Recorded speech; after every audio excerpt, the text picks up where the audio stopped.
We are the Reds Down Under, and this is our podcast.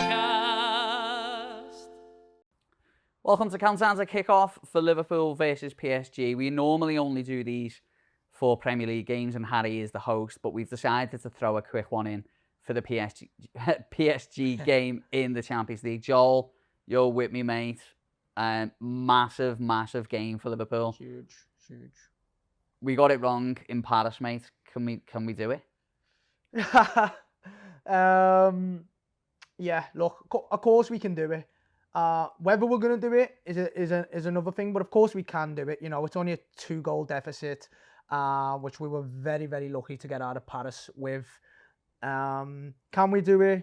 Look, you know yourself, being a Red, being a Scouser, like Anfield's a very special place. You know, if, you know, miracles are going to happen, they're going to happen there. The crowd, obviously, I know a lot's been going on at the club and on and off the field. And I know the atmosphere is not being rightfully so as well. You know, obviously, the whole thing comes hand in hand with, you know, the players and their attitudes and their work ethic, and then the fans getting behind them and all that all comes. So, yeah, obviously, but a home Champions League game at Anfield, you know, second leg, obviously I'm sure the fans are gonna be right up for it, and hopefully that sort of comes through with the players, and we have a big performance, because, like you said, we're gonna need a big performance. Yeah, we do need a big performance. Let's talk about PSG, mate, because the PSG that turns up against Liverpool last week in Paris, it was one of the best team setups I've ever seen, actually. They kept the ball, they were fluid. The front three, it was a Dewey, Dembele, and I can't say his name. Kvaratskhelia. I think it's right. That's as close as we're going to get. I think that's right, Kvaratskhelia. Yeah. Them two, mate, they basically played any position that they wanted. Hakimi was playing anywhere he wanted. And the left back Mendes, mate, he's a player as well. You know, how did he say it? The Portuguese Mendes, yeah, something like that. Because I was playing again random. Maybe I was playing FIFA recently, and every time Bruno Fernandes gets the ball, whenever you're playing against United or Portugal, they go Bruno Fernandes. Yeah. I'm like, what? And then obviously Mendes, Fernandes. I don't know. Well, on that one, this is a quick sidebar, but it is funny how we decide the line on what players' names we say right. Yeah. Because it is, yeah. If we said some players' names correctly, it'd be so borderline offensive. So we have to draw the line. And but I will Give never. us an example. I can't say one on the spot. I can't think of one. But I'm sure, like, there's players who play in the Premier League who come from different parts of the world where the correct pronunciation, you wouldn't say it in a pub, because everyone would be like, that's a bit much. Yeah. You know what I'm saying? Anyway, back to the football. Liverpool it was essentially a 5-2-3 in Paris. Would you expect us to play the same way? No, he isn't going to play that. You can't. You're going. I actually genuinely, like I've said previously, I don't know if it was actually supposed to be a 5 or it was supposed to be a 3 or what. But it ended up being really deep 5 with nobody to hold it up top. Ekitike wasn't great, was he? But we got to obviously have. I guess the setup was to sort of come back to Anfield with as little damage as possible, and to some extent, he has done that. Like 2 goals, honestly. In hindsight, watching that game back, it could have been 4, 5, 6, and probably should have been. Dembele, you know, this Ballon d'Or, the current Ballon d'Or winner, mate. Every time I watch this guy, top player by the way, but he'll miss a chance like that. For me, a Ballon d'Or like holder should be like. But lucky for us, he didn't. And obviously, we're back at Anfield now, on a Tuesday night, Champions League, and 2-0. We'll take it. We'll take 2-0. And honestly, like, we can Well, do it. you know what? The Dembele miss. Well, I think he had two really good Yeah, chances he did. actually. One he hit right at the keeper, and it sparked little memories in me of that night in Barcelona when he had a really big chance and they hit 4-0, Yeah, and he didn't. I remember that. Yeah. And you know, look, football is a romantic game, right? And going into this game now at Anfield, there's no way is that we can play the same setup as we did in No, Paris. he won't. He honestly won't. Like, he'll go the same he did against Fulham, I assume. I don't know about personnel. Do you think he'll start Rio? I think he should start Rio. If I was the manager, and this is the reason why I say this, is because first of all, his performance at the weekend was top notch. Yeah. And the manager drags him off after 70 minutes, right? Yeah. That's a call from a manager. That's like, I'm Give gonna him a bit of rest. Yeah, I'm gonna give him a rest for the next game. I think he should play. I think that his speed, his ability to get forward into the box, he does have a finishing touch. I think his final product. His finishing, man, like that finish, honestly, against Fulham, that is honestly such a good strike. Because he's obviously like doing his tricks and all that, and he just kept coming inside, and I genuinely thought he took it too far, but it just curled back round. Nah, man, he's a talent. He's a talent. And for me, one of the big things is in this game is Hakimi will go. He will attack. Yeah. He will get down the for sure. wing. And, you know, so much of his game is based around the fact that he's good going forward. And I would be putting Rio up against him and just saying, let's see how good he is going the other way. He is actually a good defender, though, to be fair. Hakimi, like, he is like a world-class fullback. But yeah, Rio, like you said previously, would you want to be up against Rio? Like this young, energetic, fearless kid. And maybe, like you said, they can either force Hakimi on the back foot, or at least we've got, you know, something to... Because that's my only thing with Rio, is whether he's defensively, you know, as defensively experienced maybe, or defensively matured enough to sort of play what we're going to need in this type of game, where they are, even at Anfield, going to have a lot of possession and chances.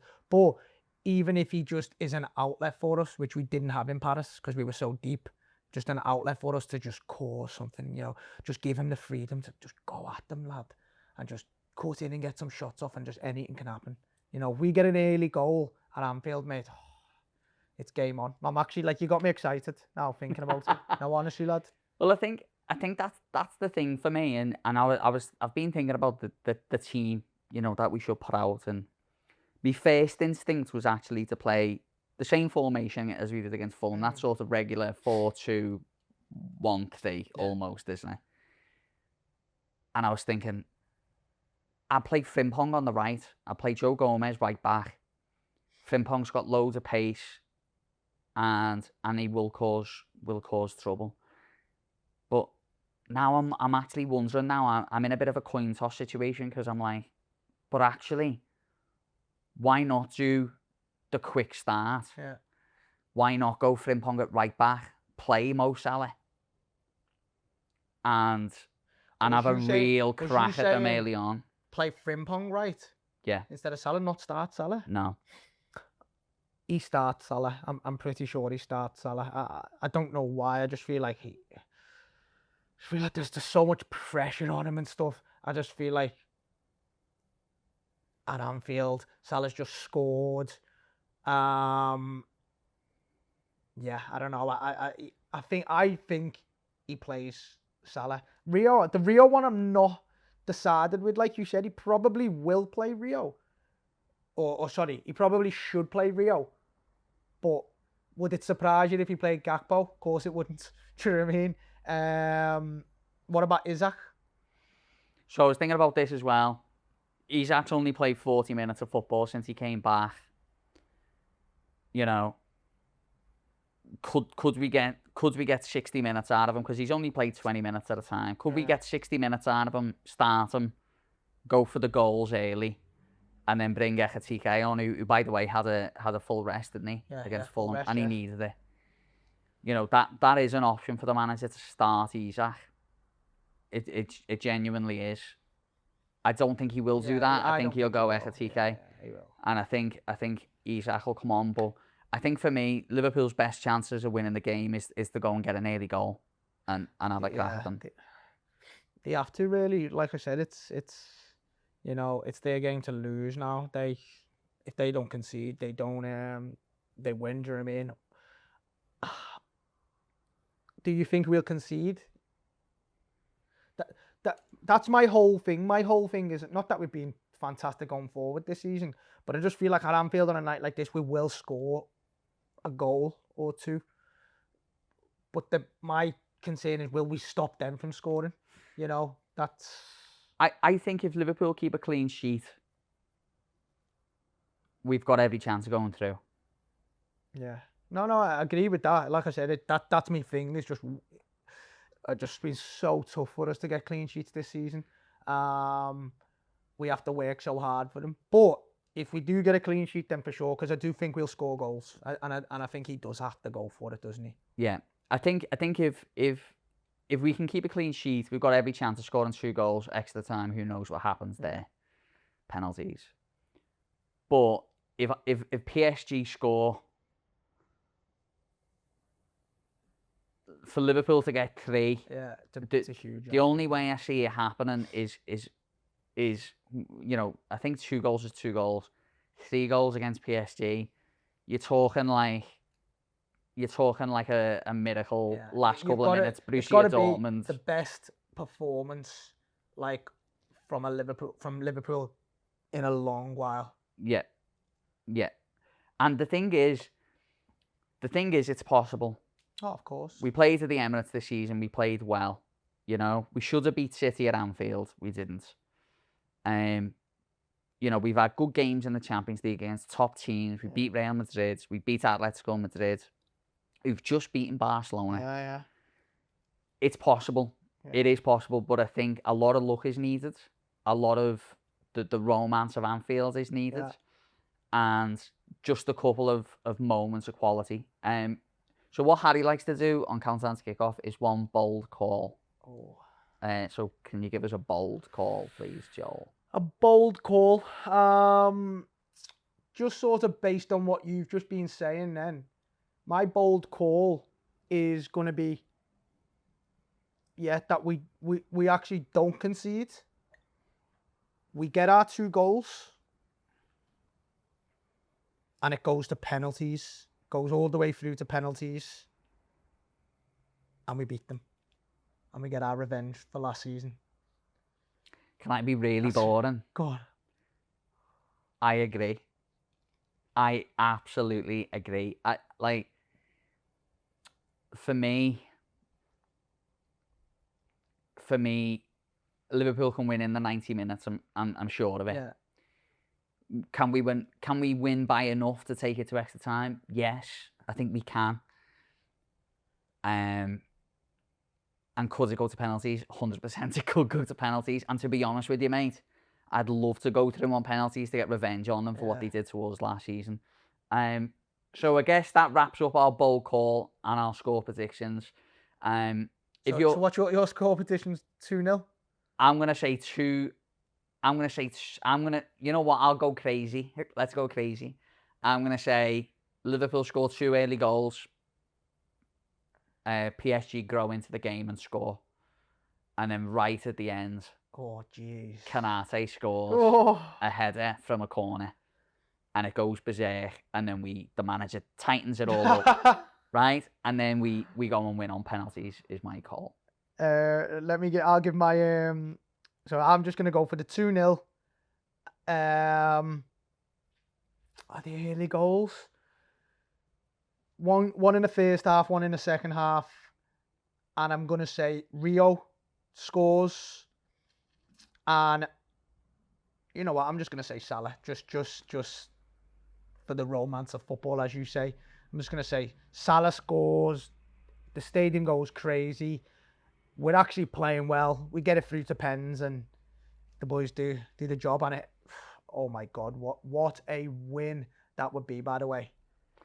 And I'm gonna go as far as this as well. Sorry, just because you got me excited now, right? If we do win, and we win on pens, the momentum of that just boosts us in the league. But also we go and win the Champions League. Well, you know what, mate? So is that a bold call? That's a bold call, and I hope no rival fans get hold of this podcast, right? Because we'll be we'll be memes. But who gives a fuck? Yeah, really? who cares, lad? You got to support your team, hasn't you? Exactly. So if you're watching this, don't forget there is also the weekly show that Joel and I have also just done. We look ahead to the Merseyside derby. And also we'll have another countdown to kick off this week with Harry and myself as we look into the derby and we really get into the bones of how Liverpool can win the game, much like we did on this podcast today. Let's all have our fingers and toes crossed. But I really do believe, up the Reds. Up the Reds. Let's go.